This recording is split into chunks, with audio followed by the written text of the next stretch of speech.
Que abram suas Bíblias, 2 Crônicas 16, nós vamos ler do versículo 1 até o versículo 10.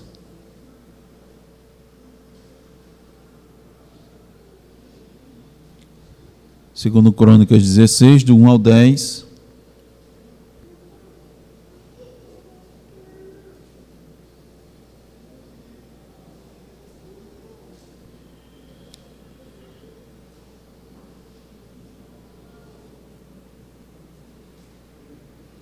Diz a palavra de Deus: No 36º ano do reinado de Asa, subiu Baasa, rei de Israel, contra Judá, e edificou a Ramá, para que a ninguém fosse permitido sair de junto de Asa, rei de Judá, nem chegar a ele.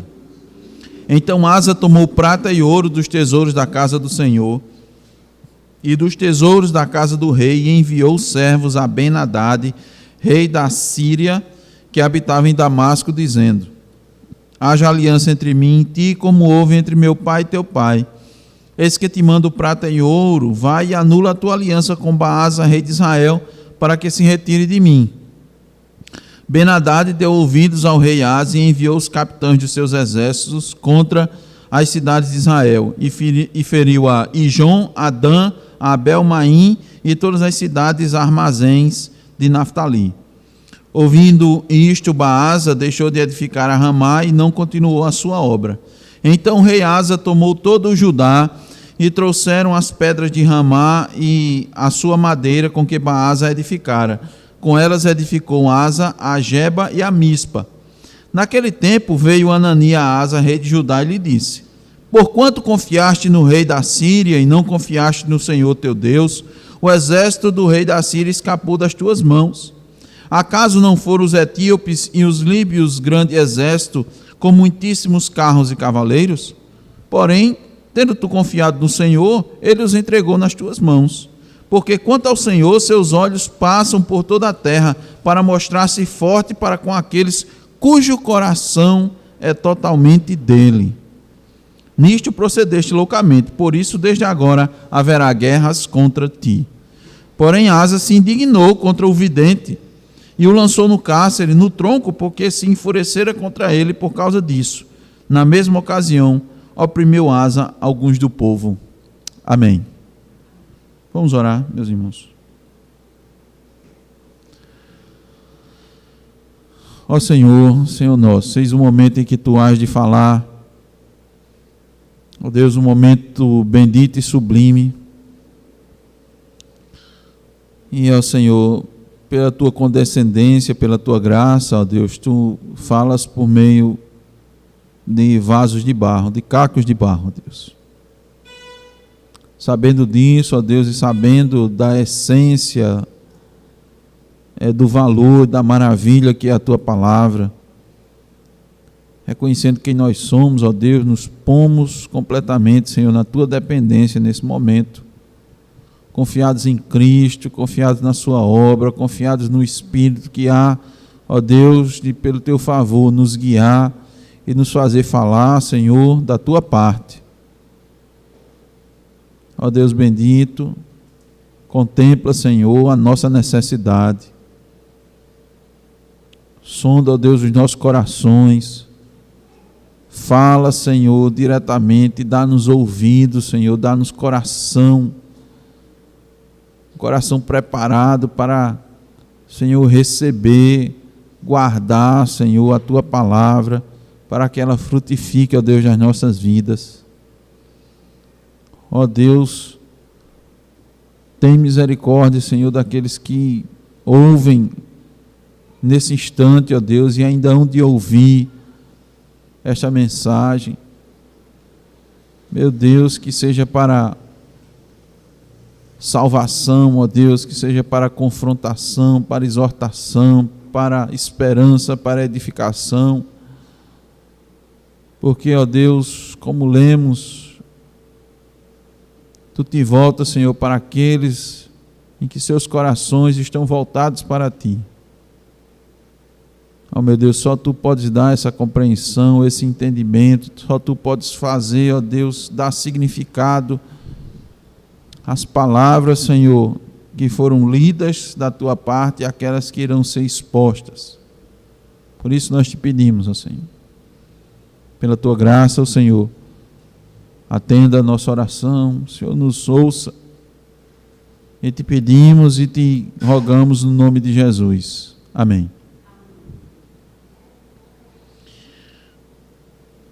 O título do sermão dessa noite é Declinando na Fé. Declinando na Fé. Aqui nós temos a leitura de parte da descrição do reinado de Asa. E Asa, Deus lhe concedeu um reinado bem longínquo, bem extenso. Ele reinou 41 anos sobre Judá. Nós temos isso lá em 1 de Reis 15, 10.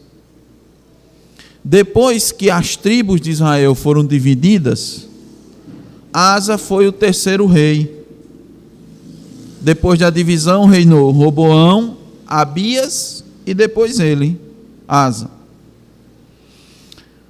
E Asa começou reinando muitíssimo bem. A Bíblia nos diz que Asa, ele reinou como Davi, seu pai. E todas as vezes que nós vemos na Escritura a referência de um rei sendo dada como Davi, nós vemos que ele andou nos caminhos do Senhor. Ele fez aquilo que agradava ao Senhor. O coração de Asa, no início do seu reinado, ele era integralmente voltado ao Senhor. Por isso que, logo no início do seu mandato, ele efetuou muitas reformas. Ele é considerado um rei reformador em Israel. Agora, vocês imaginem, veja como é o nível, a necessidade que há de reforma na igreja nos dias de hoje, como sempre houve em todo o período do povo de Deus. Ora, como nós lemos, Asa foi o terceiro depois da divisão das tribos. O primeiro rei foi Saul, que não andou conforme a vontade de Deus. Depois veio o rei Davi, a referência para os demais reis. Depois veio seu filho Salomão, Roboão, Abias e Asa. Quando Asa sobe ao trono, já havia muita prostituição religiosa, no reino de Israel, em Israel. Ou, em Judá. O reino já estava dividido entre Judá e Israel. E ele, reinando sobre Benjamim, as tribos de Benjamim e Judá, que é considerado o reino do sul, ele foi abolindo, eliminando a prostituição religiosa. Havia muitos altos havia muitos altos que haviam sido levantados para a adoração a outros deuses. Abra sua Bíblia aí em 2 Crônicas 14, volta um pouquinho e veja 2 Crônicas 14, do 2 ao 4.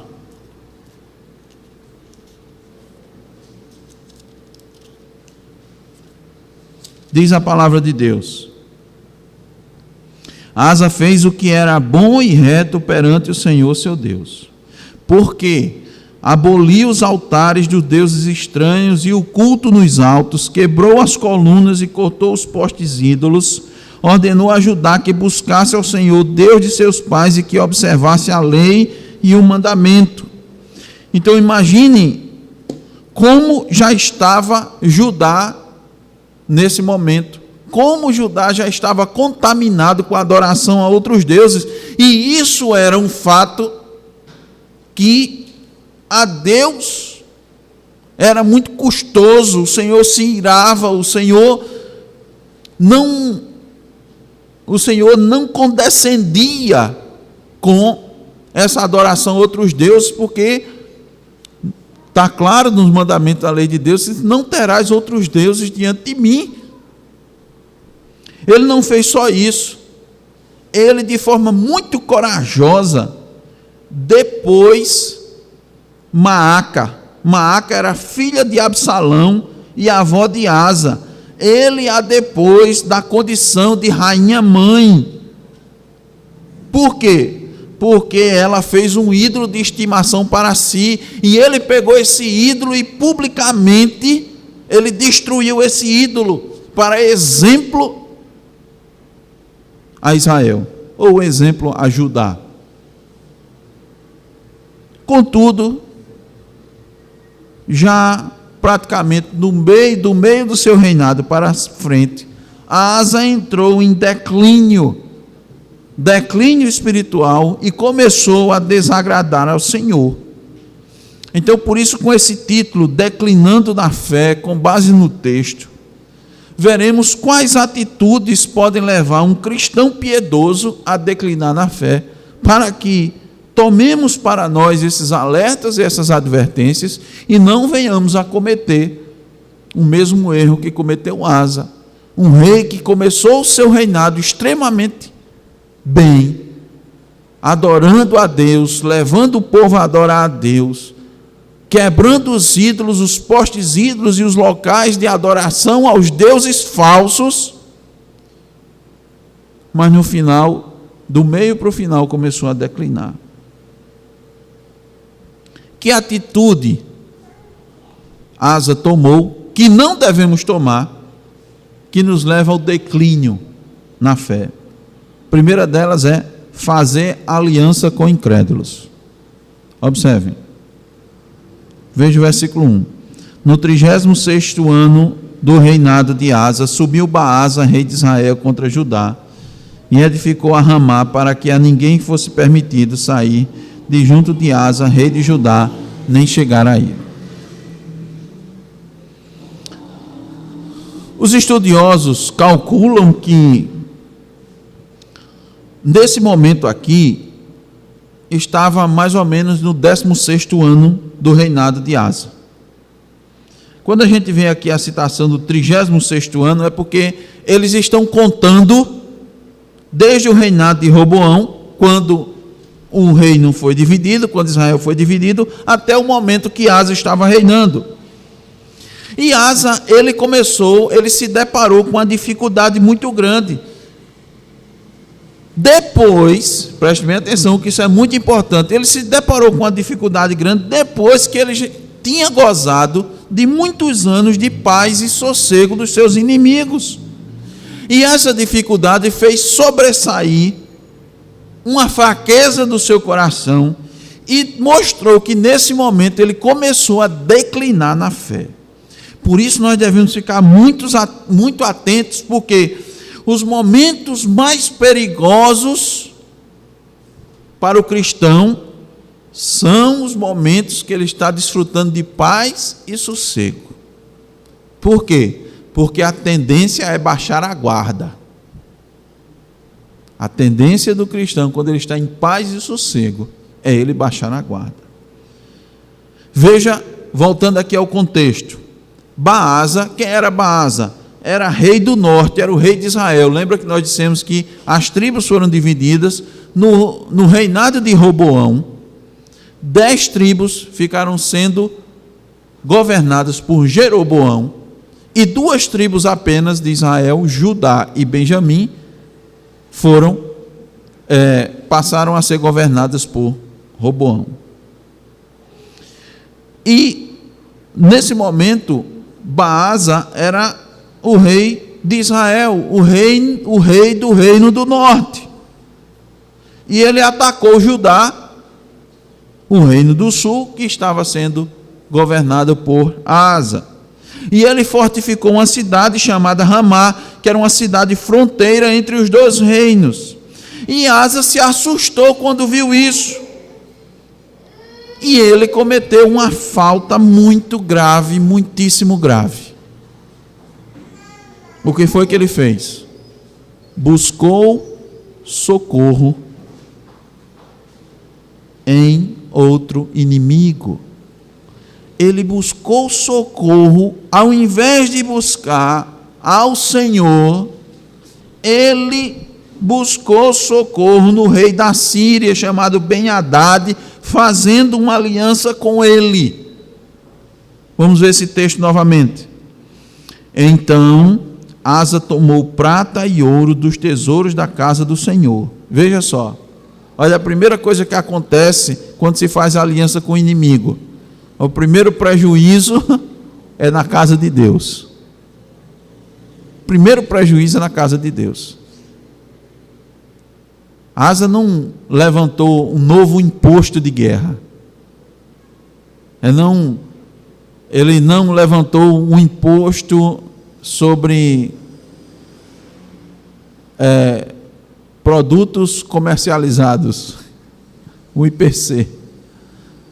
Ele não levantou um imposto sobre transações comerciais.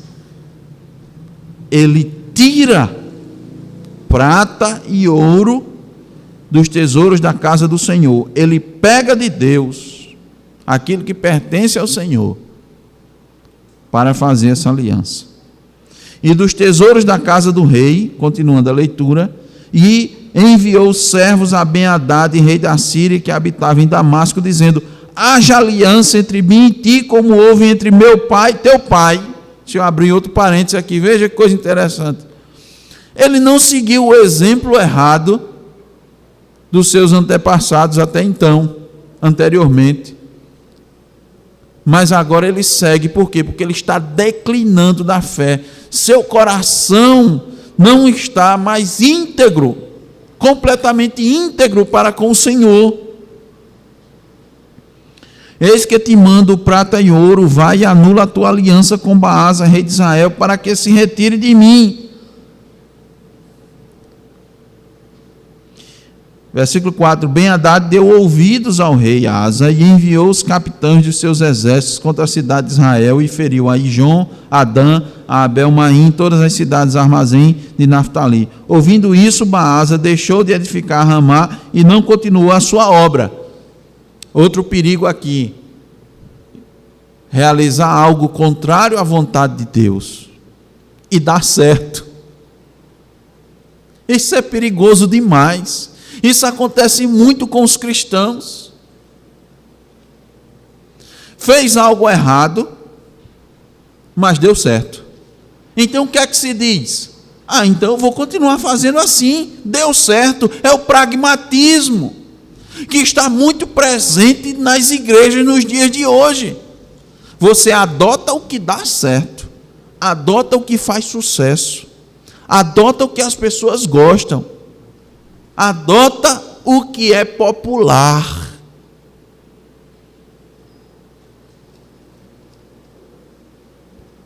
Aparentemente deu certo, mas nós vamos ver o resultado. Versículo 6, então o rei Asa tomou todo o Judá e trouxeram as pedras de Ramá e a sua madeira com que Baasa edificara. Com elas edificou Asa a Geba e a Mispa. Ainda teve um plus aqui. Além de se livrar de Baasa, ainda ele levou consigo madeira que Baasa tinha levado para edificar Ramá, e aí ele pegou e edificou a Geba e a Mispa. Ele disse: está tudo ok aqui, está tudo certo. Se formos olhar simplesmente pelo resultado, ele disse: o que eu fiz foi correto. Me livrei do inimigo e ainda Deus me deu essa madeira. Eu construí e edifiquei mais 2 cidades. Que maravilha! Mas na verdade não é. É uma tristeza. E por que isso ocorreu? Porque seu coração não estava completamente voltado para Deus, não estava mais. Sua fé ali estava fraquejando.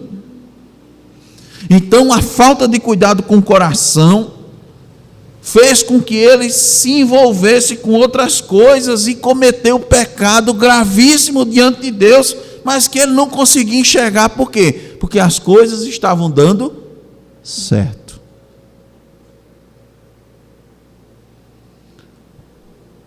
Mas nós vamos ver aqui inclusive ainda no capítulo 14, que Asa não tinha razão para ter medo de Baasa, rei de Israel. Deus já lhe havia livrado de um exército muito mais poderoso pouco tempo atrás. Veja aí, 2 Crônicas 14. Acompanhe a leitura na sua Bíblia atentamente, do versículo 9 ao versículo 12. Preste bem atenção. 2 Crônicas 14, do 9 ao 12. Diz assim: Zerá, o etíope, saiu contra eles com um exército de 1 milhão de homens e 300 carros, e chegou até Maressa. Então Asa saiu contra ele, e ordenaram a batalha no vale de Zefatá, perto de Maressa. Clamou Asa ao Senhor, seu Deus, e disse: Senhor, além de ti, não há quem possa socorrer numa batalha entre o poderoso e o fraco. Ajuda-nos, pois, Senhor nosso Deus, porque em ti confiamos e no teu nome viemos contra esta multidão. Senhor, tu és o nosso Deus, não prevaleça contra ti o homem. O Senhor feriu os etíopes diante de Asa e diante de Judá, e eles fugiram. Agora deixa eu dizer para vocês, sabe quantos homens tinha Asa? 580 mil. 580 mil homens contra um exército de 1 milhão, quase o dobro. Nós aprendemos, irmãos, que quando o Senhor está do nosso lado, nós somos maioria, nós não somos minoria. Mas quando Ele está do nosso lado, e aqui a palavra de Deus nos mostra o perigo de fazermos aliança com incrédulos, não só no Antigo Testamento, mas no Novo. Não precisa abrir, acompanhe atentamente essa leitura aqui, em 2 Coríntios capítulo 6, versículo 14 ao 18, diz assim: Não vos ponhais em julgo desigual com os incrédulos, porquanto que sociedade pode haver entre a justiça e a iniquidade? Ou que comunhão da luz com as trevas? Que harmonia entre Cristo e o maligno? Ou que união do crente com o incrédulo? Que ligação há entre o santuário de Deus e os ídolos? Porque nós somos santuário do Deus vivente, como Ele próprio disse: habitarei e andarei entre eles, serei o seu Deus e eles serão o meu povo. Por isso, retirai-vos do meio deles, separai-vos, diz o Senhor, não toqueis em coisas impuras, e eu vos receberei. Serei vosso pai, e vós sereis para mim filhos e filhas, diz o Senhor Todo-Poderoso. Aqueles que fazem parte do povo de Deus são diferentes, têm objetivos diferentes, têm perspectivas de vida diferentes. Como vimos, em primeiro lugar, eles pensam no reino de Deus, eles vivem para o reino de Deus, eles trabalham para o reino de Deus, eles dedicam sua vida para o reino de Deus. E isso é muito contrário àqueles que não estão voltados para o reino de Deus. Um exemplo de como Deus não permite que façamos aliança com incrédulos está no casamento misto. E em Gênesis 24, do 1 ao 4, Abraão nos dá um exemplo de como agradar o Senhor nesse sentido. Eu vou ler. Era Abraão já idoso, bem avançado em anos, e o Senhor em tudo o havia abençoado.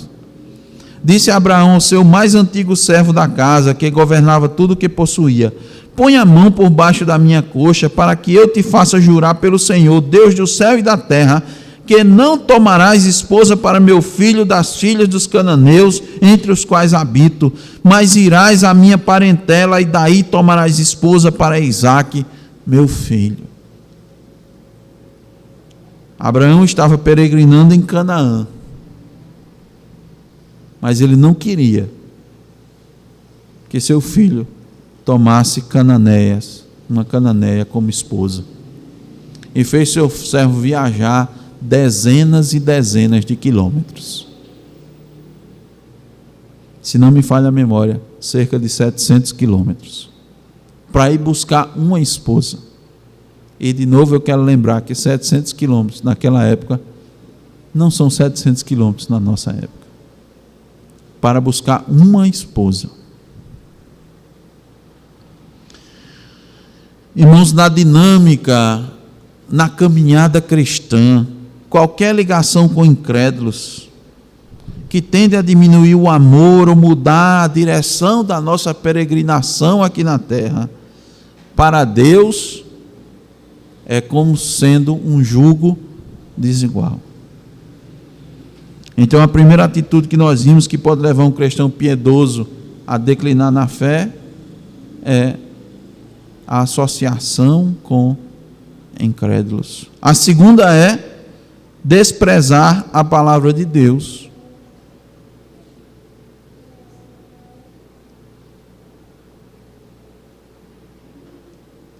Em razão dessa aliança que Asa estabeleceu com Ben-Hadad, Deus mandou um profeta para mostrar que Deus não estava satisfeito com essa atitude do rei. O nome desse profeta era Anani. O que é que o profeta foi fazer? Foi alertar o rei, foi admoestar, foi repreender o rei, porque ele deixou de confiar no Senhor, preferindo antes confiar no incrédulo, no ímpio. Porventura poderia um ímpio proteger aquele que faz parte do povo de Deus, um rei de Judá? Veja no versículo 7, agora voltando para 2 Crônicas 16. Naquele tempo veio Anani a Asa, rei de Judá, e lhe disse: porquanto confiaste no rei da Síria e não confiaste no Senhor teu Deus, o exército do rei da Síria escapou das tuas mãos. Olha só, preste bem atenção nisso, as consequências do pecado, das atitudes erradas, da rebeldia contra Deus, da incredulidade.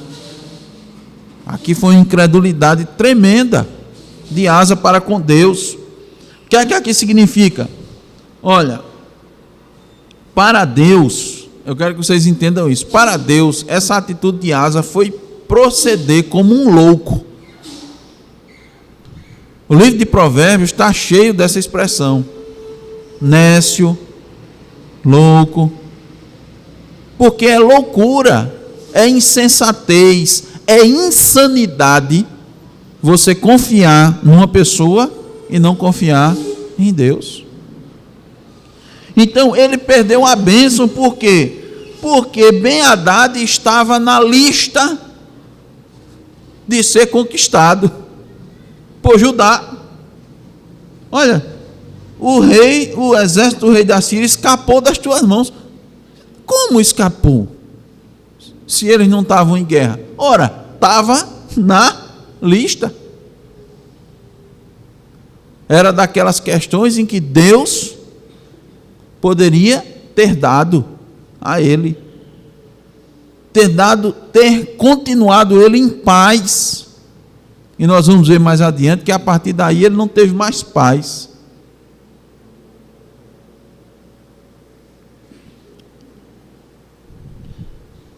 Acaso, versículo 8, não foram os etíopes e os líbios grande exército com muitíssimos carros e cavaleiros? Porém, tendo tu confiado no Senhor, ele os entregou nas tuas mãos.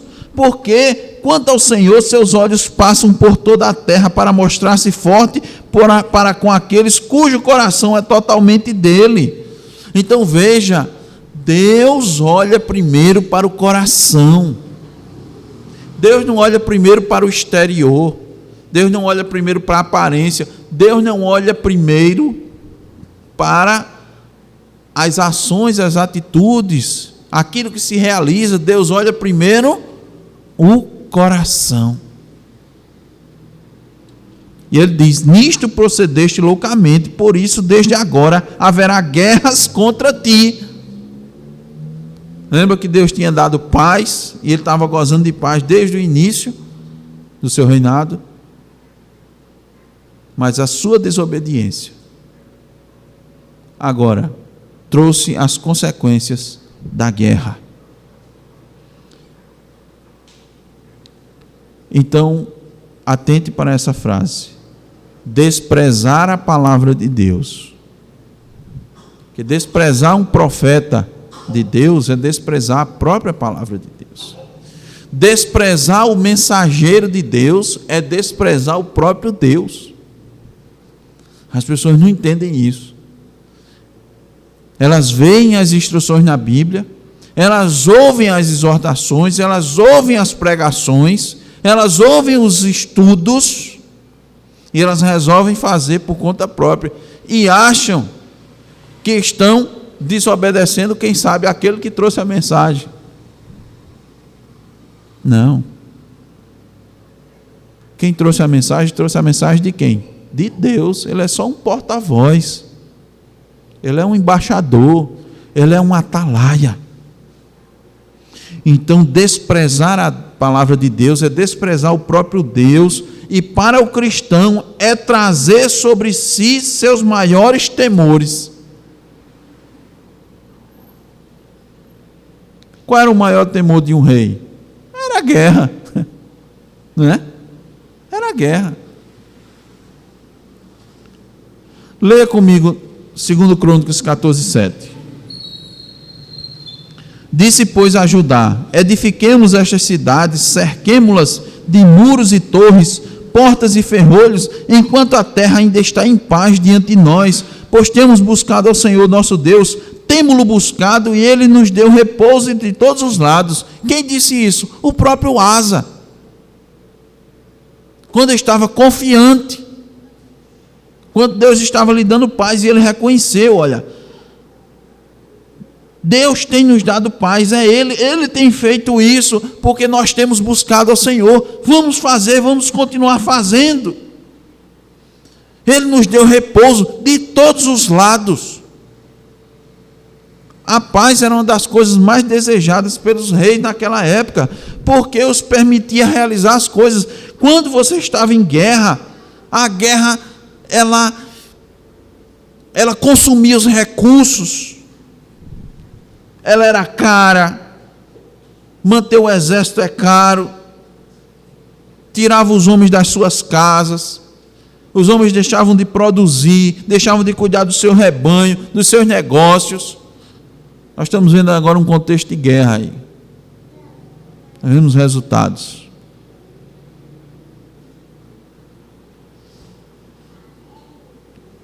É interessante porque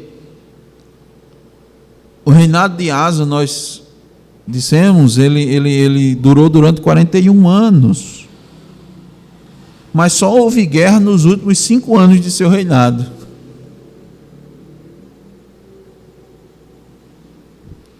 Olha, 2 Crônicas 15:2 diz assim: este saiu ao encontro de Asa e lhe disse: ouvi-me, Asa, e todo o Judá e Benjamim, o Senhor está convosco, enquanto vós estáis com ele. Se o buscardes, ele se deixará achar, porém se o deixardes, vos deixará. Aqui está a responsabilidade do homem.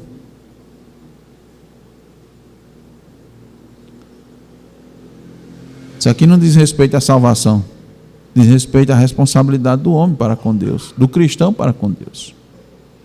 Versículo 15: todo o Judá se alegrou por motivo deste juramento, porque de todo o coração eles juraram, e de toda boa vontade buscaram o Senhor, e por eles foi achado. O Senhor lhe deu paz por toda parte. 19, não houve guerra até o 35º ano do reinado de Asa. Veja, ele reinou 41, né? Ao 35º ano não houve guerra. Meus irmãos, Deus sente desgosto quando o cristão não confia nele, mas deposita sua confiança no homem.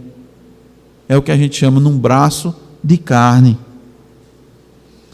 Nós vimos que Asa não tinha nenhum motivo para não confiar em Deus, porque ele encontrou em Deus um auxílio muito grande quando ele o livrou de um exército de 1 milhão de soldados e muitos carros. E esse momento de aparente perigo e desgraça, que é onde nossa fé, quando nossa fé é provada, foi transformada em Deus em grande benefício. Deixa eu ler para vocês aqui os benefícios quando Asa confiou no Senhor contra os etíopes. Segundo Crônicas 14, versículo 13, a parte B diz assim: e caíram os etíopes sem restar nenhum sequer, porque foram destroçados diante do Senhor e diante dos seus exércitos, e levaram dali muito grande despojo. Versículo 14, a parte B: e saquearam todas as cidades, porque havia nelas muita presa. 15, a parte B: levaram ovelhas em abundância e camelos e voltaram para Jerusalém. Isso é um resultado quando se confia no Senhor. E quando não se confia, você começa a desprezar a própria palavra do Senhor. Você começa a desprezar os mensageiros do Senhor. Aqueles que vêm para lhe alertar, para lhe instruir, para lhe orientar. Asa se revoltou contra o profeta de Deus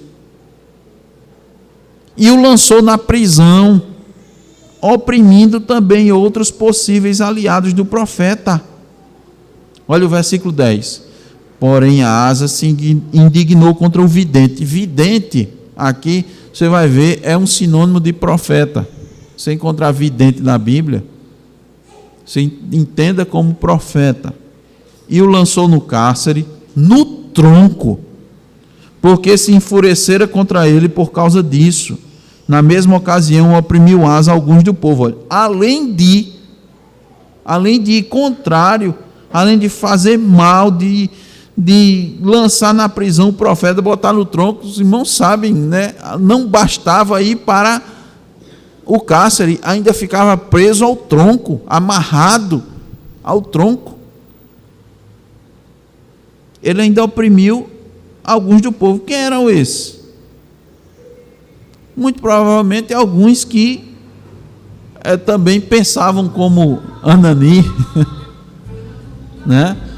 Alguns talvez até que tivessem reforçado a palavra de Anani, talvez até que ele tivesse ouvido, chega aos ouvidos do rei, né, as conversas, e alguns disseram: olha, o rei está errado, olha, o rei está errado, o rei está errado. Ele disse: espera aí, eu vou oprimir vocês.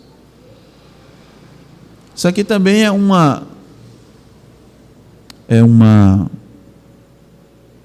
um indicativo para os profetas, para aqueles que pregam, para aqueles que ensinam. Se preparem para ir para a prisão e para o tronco. Você não pode ficar esperando coisas boas quando você anuncia a palavra de Deus. Muitos vão se revoltar contra, como fizeram com Jesus, está lembrado? Quando Jesus pregava, ensinava, curava, muitos procuravam matá-lo. E é assim também com quem prega hoje a fiel, verdadeira e fidedigna palavra de Deus. As pessoas se levantam e perseguem, e odeiam, e rangem os dentes, e se puderem, fazem mal, colocam na prisão.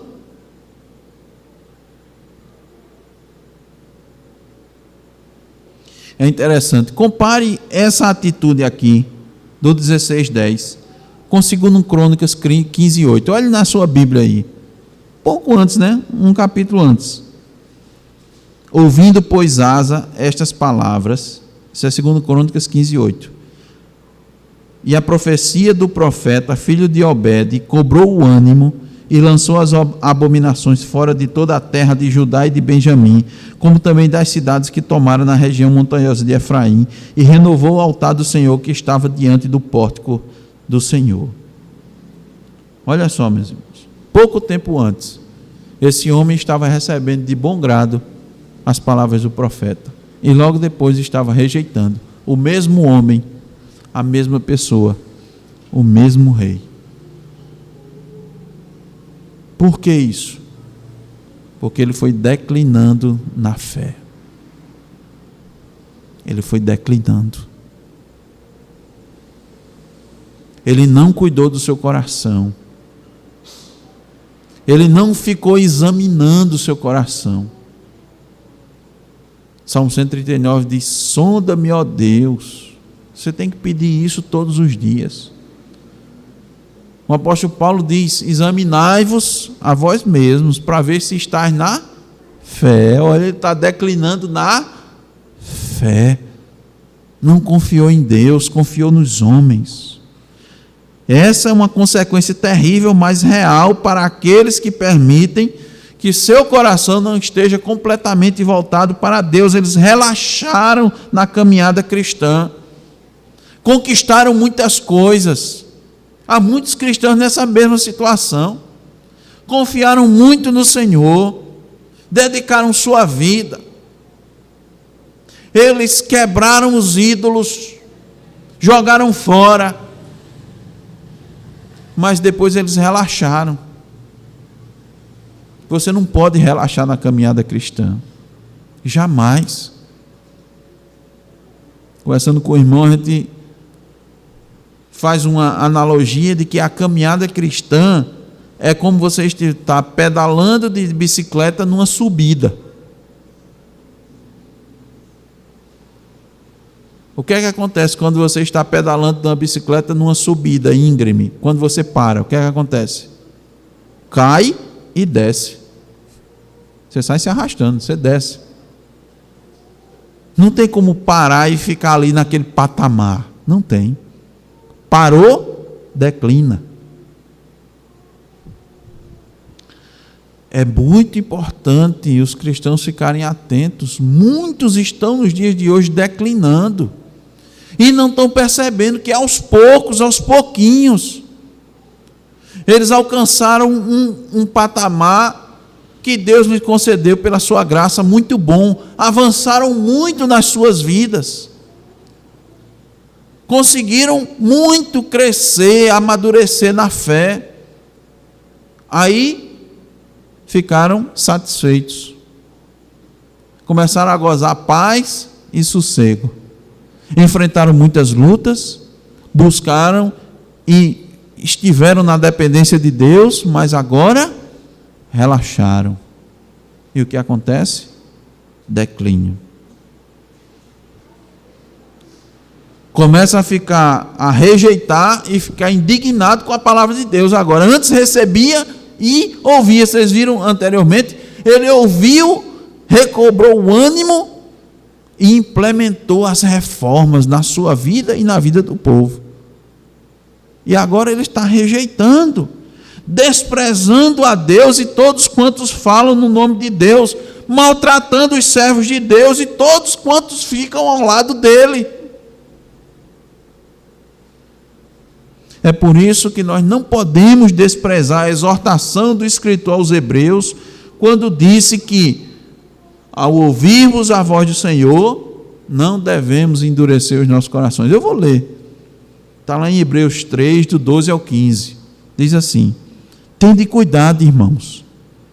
Veja, ele está falando para irmãos, para crentes, para cristãos, professos.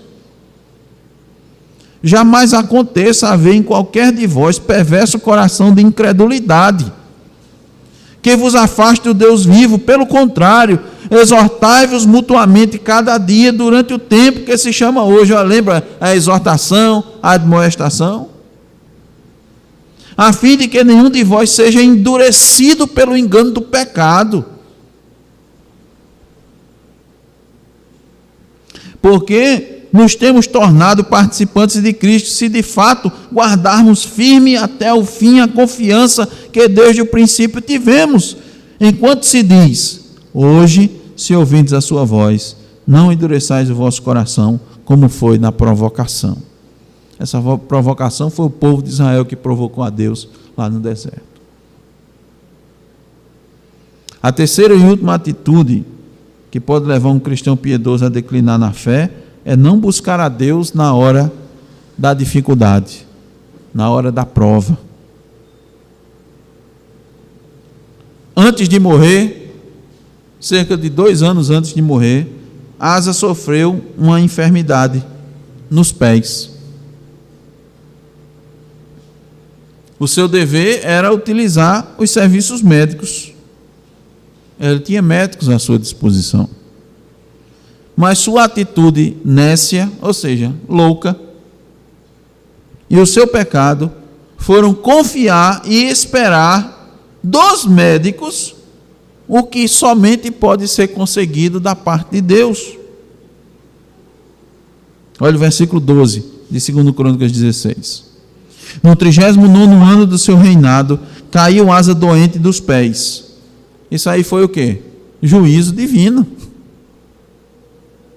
Juízo da parte de Deus. Deus manda doenças. Há alguns ensinamentos que dizem que as doenças, as dificuldades, as coisas só vêm da parte de Satanás. De onde vieram as pragas do Egito? De onde vieram? De onde vêm os anjos do Apocalipse? É da parte de Deus. Juízo. Deus é amor, Deus é bondade, Deus é misericordioso, Deus é justo. Continuando, a sua doença era em extremo grave. Contudo, na sua enfermidade não recorreu a quem? Ao Senhor. Confiou em quem? Nos médicos, confiou nos homens. Eu quero dizer, irmãos, que a Bíblia não condena você consultar os médicos, viu? A Bíblia não condena você usar medicamentos. Há também, infelizmente, no meio evangélico, essa compreensão. Tem pessoas que não querem tomar remédio. Diz que vai orar só ao Senhor e isso vai resolver, porque Deus é poderoso para resolver. Sim, Ele é. Mas quem nos concedeu os médicos foi o próprio Deus. Deus que deu dons e talentos às pessoas. Médico, enfermeiro, fisioterapeuta, etc, etc, etc. Deus deu a capacidade aos homens para formular medicação, remédio, tratamentos. Olha só, deixa eu apenas citar algumas passagens para reforçar isso daqui. Quando Jacó, o pai de José, morreu lá no Egito, José permitiu, concordou sem nenhum problema, que os médicos embalsamassem seu pai. E eles o embalsamaram. Numa situação muito parecida, paralela, aqui que aconteceu com Asa, ocorreu com o rei Ezequias. Está lá em 2 de Reis, capítulo 20, do 5 ao 7, diz assim: volta e dize a Ezequias. Quem é que é isso? É Deus dizendo a Isaías, que foi dizer a Ezequias, diz assim, ó, põe a tua casa em ordem, que tu vai morrer. Aí ele foi até Ezequias, deu essa palavra. Quando ele estava voltando, nem saiu ainda da cidade, Ezequias se virou para a parede do seu quarto, se humilhou, orou ao Senhor. Aí Deus disse na mesma hora, Isaías, volta e diz a Ezequias, príncipe do meu povo, assim diz o Senhor, Deus de Davi, teu pai, ouvi a tua oração e vi as tuas lágrimas, eis que eu te curarei. Quem vai curar? Quem vai curar? Deus. Ao terceiro dia subirás à casa do Senhor. Ele também já estava para morrer, né? Já, o atestado de óbito já estava pronto, só faltava Deus assinar.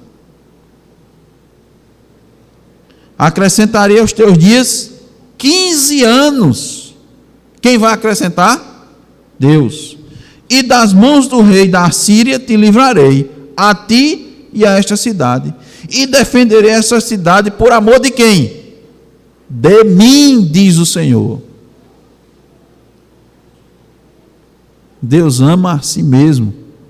Deus cumpre a sua palavra. Deus é fiel a si mesmo, a sua palavra. por amor de mim, por amor de Davi, meu servo. Disse mais Isaías.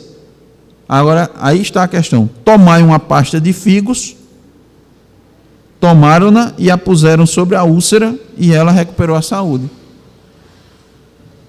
Espera aí, quem é que curou? Não foi Deus? E para que usar uma pasta de figos? Porque Deus usa os meios para curar. Quem cura é Deus. A pasta de figo era um remédio naquela época. Você botava lá em cima e curava. Vejam, irmãos, o emprego dos meios ordinários, que é o meio ordinário, a pasta de figo, é o meio ordinário, o meio comum. Nunca pode ser usado a parte da assistência divina. Nunca. Aí me deixe fazer outro paralelo aqui. As pessoas hoje e há pouco tempo atrás, estavam desesperadas pela vacina. Confiando na vacina. E continuam confiando na vacina. Que loucura. Confie em Deus. Louco é quem está confiando só na vacina. Estou doido que chega a vacina. E é uma angústia para ser vacinado. Eu estou dizendo para não tomar vacina de jeito nenhum. É a pasta de figo. É a pasta de figo. Mas tu tem que confiar em Deus, porque quem tomou vacina também morreu. E quem não tomou vacina, tem gente que não morreu. Porque Deus não quis.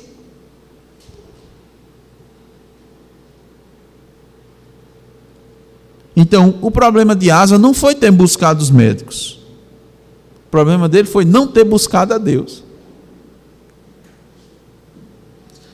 Asa, tristemente, eu digo isso, irmãos, tristemente, não tomou Deus como a verdadeira fonte de cura. Ele pecou como pecou ao ter procurado o rei Baasa. Ou melhor, no caso do conflito com Baasa, ter procurado Ben-Hadad. Se apoiou em quê? No braço de carne, na força humana, na capacidade humana, ao invés do auxílio divino. Aí o que aconteceu? Ele não teve alívio na enfermidade. Ao contrário de Ezequias, que teve alívio. Deus o curou. Porque Deus quis. Deus podia não querer? Podia, irmãos. O clássico exemplo do apóstolo Paulo. Orou 3 vezes para que o espinho da carne fosse tirado, e ele não foi. Deus disse: eu vou lhe dar a minha graça, que ela é suficiente.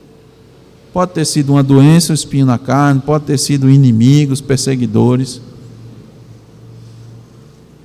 A busca errada produz desastres na vida do crente. Preste atenção. A busca errada produz desastres, catástrofes na vida do crente. Lembra de Ló? Buscou as verdes campinas. A partir daí, qual foi o resultado da vida dele? Desastre, catástrofes, uma atrás da outra. Versículos 13 e 14 de 2 Crônicas 16. Descansou Asa com seus pais, morreu no 41º ano de seu reinado. Sepultaram-no no sepulcro que mandaram abrir para si na cidade de Davi. Puseram-no sobre um leito que se encheram de perfumes e de várias especiarias, preparados segundo a arte dos perfumistas. Foi muito grande a queima que lhe fizeram dessas coisas. Ou seja, ele obteve honra na sua morte. Conclusão. Como nós costumamos fazer, eu vou fazer agora algumas perguntas. Perguntas de reflexão. Perguntas que você vai fazer para você mesmo e você vai responder para si mesmo. Perguntas extremamente importantes. Por quê? Porque eu quero que você reflita sobre sua vida, sobre suas atitudes. Por quê? Para verificar se a sua fé está ou não em declínio. Ou até mesmo como está seu nível de fé. Você de fato crê em Deus? Você pode até achar que crê, mas não crê. Mas evidentemente buscando a Deus, pedindo a Deus, Ele concede. Pedi e dá-se-vos-á. Buscai e achareis. Batei e abri-se-vos-á. Isso vai ajudar você a ver se seu coração, se ele está voltado inteiramente para Deus ou para outras coisas. Então eu pergunto: você tem feito aliança com o ímpio? Você que se diz um cristão, avalie aí sua vida. Você confia, tem confiado nas pessoas mais próximas de você, que são ímpios, que não temem a Deus? Você tem feito aliança com essas pessoas?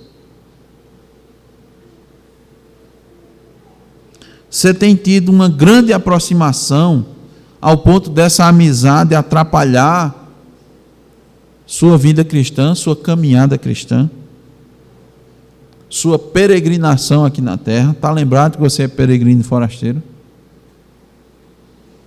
Você tem confiado mais nos ímpios do que em Deus? Confiado mais nos ímpios do que nos cristãos? Isso é sobre o primeiro ponto. Segundo ponto: como você reage quando é confrontado com a palavra de Deus? Você sabe que a palavra de Deus nos confronta. Antigamente a gente tinha aquelas caixinhas de promessa, né? Só escolhia só coisa boa, só promessa. Mas a Bíblia não é só isso, a Bíblia é confrontação. Como é que você reage quando a palavra de Deus te confronta? Ou seja, quando ela te mostra que tu está errado. Muitas vezes uma atitude de muitos anos, que tu está acostumado, tu é cristão, estás na igreja, mas uma hora, depois de muitos anos, 10 anos, 20 anos, 30 anos dentro da igreja, Deus falou contigo, passou naquele momento ali e Deus pegou o mensageiro e foi direto na ferida. Como é que você reage? Despreza o mensageiro e despreza todos aqueles que concordam com ele, que acontece isso. Diz: olha, isso aqui é assim. Aí, se os outros dizem é verdade, você fica com raiva dele e dos outros. É assim que você faz? Ou então você desconfia dele. Como é? Não, esse é de Deus? É. Não, ele disse, eu não sei como contestar não. Vamos considerar que é de Deus. Mas eu acho que ele está de marcação comigo. Ele está sabendo de alguma coisa aqui da minha vida. E ele disse isso somente para me atingir. Preparou uma mensagem de carapuça. Você age assim? Será que você já não chegou ao ponto de maltratar um mensageiro de Deus? Com palavras e até com ações. Interiormente até odiar. Certa feita um irmão me contou, e depois o pastor contou, que tinha uma pessoa que abertamente disse: eu vou orar para que o carro daquele pastor vire quando ele sair de casa para ir pregar. Isso é verdade, isso aqui não é história para impressionar não. Você pode não ter dito, mas será que no seu coração você não desejou?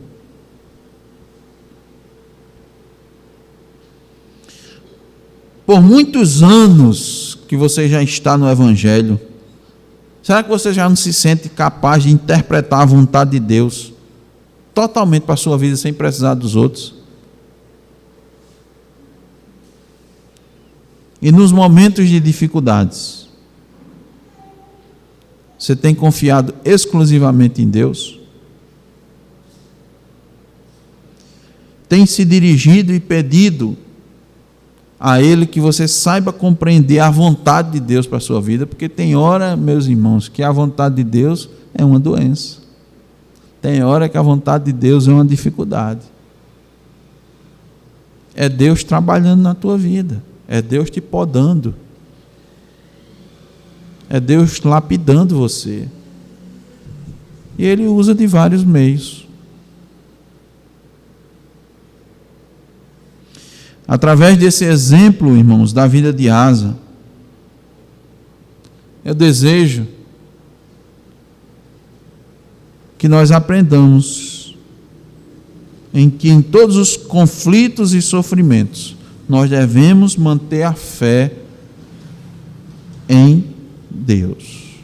Manter o coração, sondar o nosso coração para ver se o nosso coração está inteiro voltado para Deus. Lembrando sempre que Deus não se agrada quando, primeiro, fazemos aliança com os incrédulos, desprezamos a sua palavra ou deixamos de confiar nele em tempos de dificuldades. Que Deus nos abençoe. Amém.